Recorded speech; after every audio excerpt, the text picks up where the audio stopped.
যুক্তি ও বিজ্ঞান দিয়ে কি প্রমাণ সম্ভব? সর্বকালের সবচেয়ে বেশি পঠিত বই কোরআন। আসেন জানি বিস্তারিত। বিশ্বে প্রায় 4200টি ধর্ম থাকলেও জনসংখ্যার ভিত্তিতে আমরা কয়েকটি ধর্ম সম্পর্কে জানি: হিন্দু, বৌদ্ধ, খ্রিস্টান, ইহুদি, শিখ, জৈন ইত্যাদি। এসব প্রতিটি ধর্মের মানুষকে একটা সহজ প্রশ্ন করুন। আপনার ধর্মগ্রন্থ না দেখে যে কোনো 10টি লাইন বা বাক্য বলুন। শতকরা কতজন মানুষ এই প্রশ্নের উত্তর দিতে পারবে জানেন? যারা ধর্মগুরু বা ধর্ম নিয়ে লেখাপড়া করে তারা সম্ভবত এই প্রশ্নের উত্তর দিতে পারবে, কিন্তু সাধারণ মানুষ নিজের ধর্মগ্রন্থ না দেখে 10টি লাইন বা বাক্য বলতে পারবে না।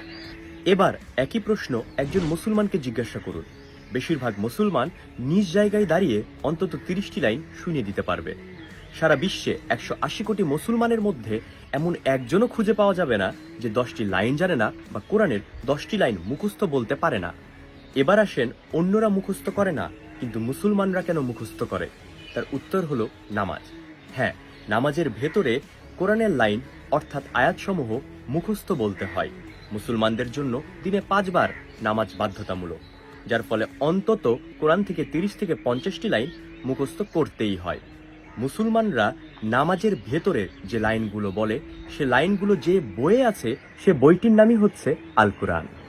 শিশুরা নামাজ পড়ে না, অনেক অসুস্থ লোক নামাজ পড়ে না, অনেকেই অকারণেই নামাজ পড়ে না।